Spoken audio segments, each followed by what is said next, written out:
Welcome back. I am R K Jha from Mahatma Gandhi शिक्षण संस्थान दरभंगा।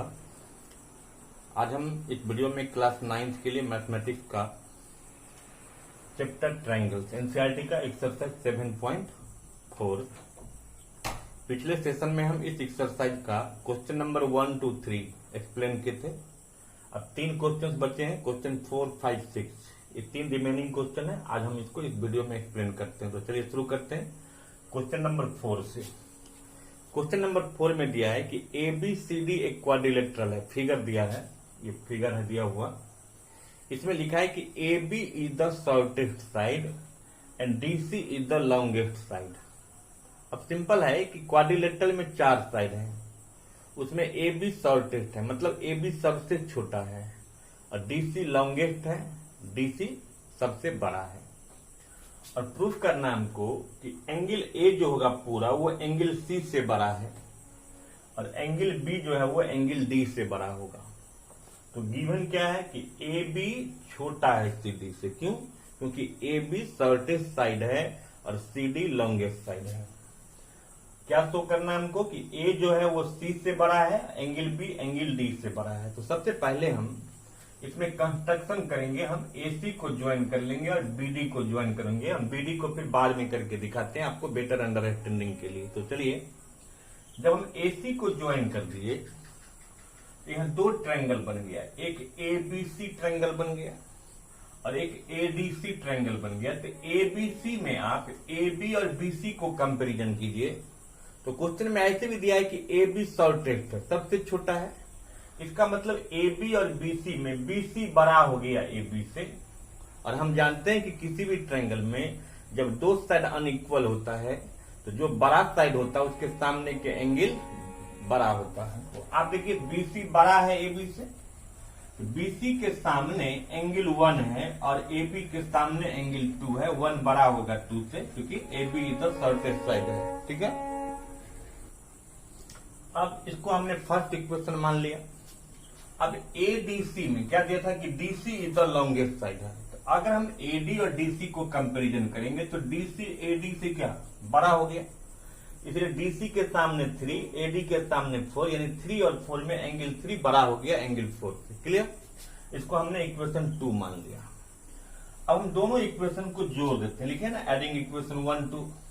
तो 1 में आप जो है ना 3 को जोड़ेंगे और 2 में 4 को जोड़ेंगे। तो देखिए 1 और 3 मिलके क्या बन गया A, और 2 और 4 मिलके क्या, ये एंगल C बन गया। तो 1 + 3 बड़ा हो गया 2 + 4 से। तो 1 + 3 मिला के ही A हो गया और 2 + 4 मिला के एंगल C हो गया, इसलिए एंगल A एंगल C से बड़ा हो गया।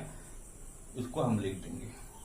अब इसी को हम ज्यादा कॉम्प्लिकेटेड ना ही हो, अब जब BD जो कंस्ट्रक्शन करना था हमने इसको यहाँ फिगर बना दिया है। आप देखिए साइड से, इसी में अगर हम इसको अब मिटा दें यहाँ, अब अगर मैं इसमें BD को ज्वाइन कर दिया, इसको 5 मान लिया, इसको 6 मान लिया, इसको 7 और इसको 8 मान लिया।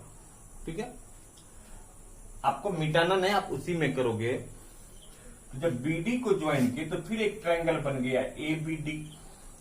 अब ABD में फिर वही बात, AB शॉर्टेस्ट साइड है, इसका मतलब AD जो है वो AB से बड़ा है। तो AD के सामने एंगल 5 एंगल 6 से बड़ा होगा। BCD में DC लॉन्गेस्ट साइड है, इसका मतलब DC BC से बड़ा है, इसीलिए 7 क्या होगा, 8 से बड़ा होगा। इसको इक्वेशन 3 और इक्वेशन 4 मान लेंगे। ठीक है, अब इक्वेशन 3 और 4 को आप अगर जोड़ देंगे तो जोड़ने के बाद 5 + 7 बड़ा होना चाहिए 6 + 8 से। तो 5 + 7 क्या हो जाएगा, एंगल B, और 6 + 8 क्या हो जाएगा, एंगल D, यानी एंगल B जो है वो एंगल D से बड़ा हो गया। इस तरह से ये दोनों क्वेश्चंस को हम प्रूव कर देंगे। ठीक है, कोई दिक्कत? अब देखिए क्वेश्चन नंबर 5। क्वेश्चन नंबर 5 में दिया है कि एक ट्रायंगल है PQR, इसमें ये PS QPR को बाइसेक्ट करता है, मतलब 2 बराबर भाग में बांटता है। तो नो डाउट ये 1 और 2 मान लिए हम, इसको 3, 4, इसको 6, 5 मान लिए। तो जब PS QPR को बाइसेक्ट करता है, इसका मतलब 1 और 2 जो एंगल है, ये दोनों एंगल आपस में इक्वल होगा। ये भी क्वेश्चन में दिया है कि पी आर जो है वो पी क्यू से बड़ा है, तो पूरे ट्रायंगल में अगर हम कंपेरिजन करेंगे तो पी आर पी क्यू से बड़ा है, इसीलिए पी आर के सामने एंगल 6 बड़ा होगा, पी क्यू के सामने वाला एंगल 5 से, यानी आउट ऑफ 6 और 5 6 बड़ा है 5 से, 1 और 2 बराबर है, और 3 और 4 हमने इसको मान लिया। बट क्वेश्चन है मेरा कि 4 बड़ा होगा 3 से, ये प्रूव करना है। तो देखिए इस पर 3 बड़ा होगा 4 से, तो गिवन लिख लिए कि पी आर बड़ा है पी क्यू से, पी एस बाइसेक्ट करता है क्यू पी आर को, इसका मतलब 1 और 2 दोनों एंगल क्या बराबर है।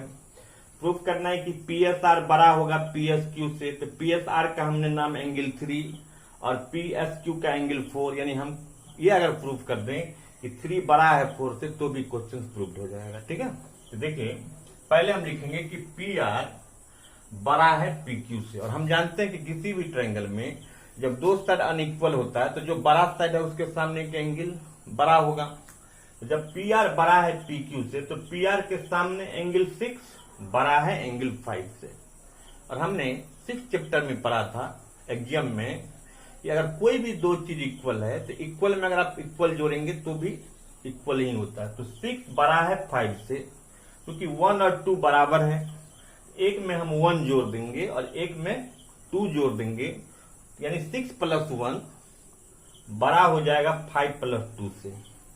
अब 6 + 1 इस ट्रायंगल के लिए अपोजिट इंटीरियर हो गया, और ये भी हम जानते हैं कि किसी भी ट्रायंगल का एक्सटीरियर एंगल जो होता है वो बड़ा होता है कि इक्वल होता है, इक्वल होता है अपोजिट इंटीरियर के बराबर। तो 6 + 1 बड़ा हो गया 5 + 2, और 6 + 1 किसके बराबर होगा 3 के बराबर, और 5 + 2 बराबर होगा 4 के बराबर। रीजन क्या देंगे, किसी भी ट्रायंगल का एक्सटीरियर एंगल इक्वल होता है सम ऑफ द अपोजिट इंटीरियर के बराबर, इसीलिए 6 + 1 बड़ा होगा 5 + 2 से।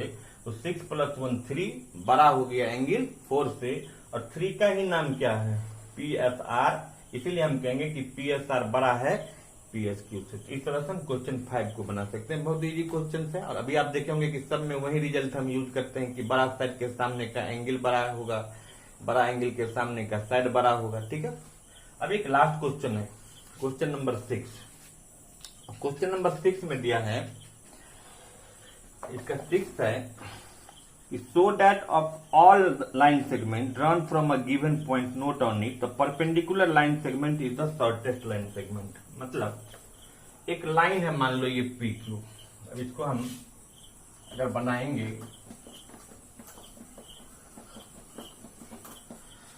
तो ये मान ले कि पी क्यू एक लाइन है, इस पर एक पॉइंट लेना है हमको, जो पॉइंट इस लाइन पर नहीं होना चाहिए। तो हमने एक पॉइंट ए मान लिया, नोट लाइंग ऑन इट। अब उस पॉइंट से, जो पॉइंट उस लाइन पर लाइन नहीं कर रहा था, वहां से एक परपेंडिकुलर लाइन ड्रॉ करेंगे। और क्वेश्चन है कि वो जो लाइन होगा परपेंडिकुलर वो ओवरऑल सबसे छोटा होगा, ये प्रूव करना है। मतलब ए बी अगर परपेंडिकुलर है पी क्यू पर, और ये जो ए बी होगा वो छोटा होगा किससे, ए सी से, ये प्रूव करना है। तो पहले हम गिवन दे दिए, ए लाइन है पी क्यू जिस पर एक पॉइंट है सी अदर देन ए, और ए जो है उस लाइन पर लाइन नहीं कर रहा है, इसलिए लिखेंगे a line P Q and A is outside it, A B perpendicular P Q, C is a point on P Q other than B. लिख दिए, क्या प्रूव करना है कि ए बी छोटा है ए सी से। अब अगर हम इसमें आएंगे, इसका प्रूफ देंगे, तो प्रूफ में हम लिख सकते हैं कि देखिए अगर ये ए बी परपेंडिकुलर है पी क्यू पर, तो ट्रायंगल ए बी सी क्या बन गया, is a right angle triangle बन गया। राइट एंगल ट्रायंगल में बाकी दो एंगल क्या एक्यूट होता है, मतलब लेस देन 90 होता है। तो then angle A and angle C क्या होगा, एक्यूट एंगल होगा। ठीक, अब अगर हम B का कंपैरिजन A से करें या B का कंपैरिजन C से करें, तो B बड़ा है ना A और C से, यानी A छोटा है B से, C भी छोटा है B से। अब देखिए कि एंगल C छोटा है एंगल B से, और हम जानते हैं कि किसी भी ट्रायंगल में जो छोटा एंगल होगा उसके सामने का साइड छोटा होगा। तो जब सी छोटा है बी से, तो सी के सामने कौन साइड आ रहा है? A B. इसीलिए ए बी जो है वो छोटा होगा बी के सामने वाला। तो बी के सामने क्या आ रहा है? ए सी। इसीलिए ए बी छोटा हो गया ए सी से। इसीलिए हम कहेंगे कि कोई भी पॉइंट अगर है जो किसी लाइन पर लाइन नहीं कर रहा है, उस पॉइंट से अगर हम परपेंडिकुलर ड्रॉ करेंगे तो वो सबसे शॉर्टेस्ट लाइन होगा। क्लियर? तो आप इसको बना सकते हैं। इसका फिर एक और एक्सरसाइज है, एक्सरसाइज 7.5। उसको एक सेशन में, एक वीडियो में, अगले वीडियो में फिर उसको एक्सप्लेन करेंगे। Thank you.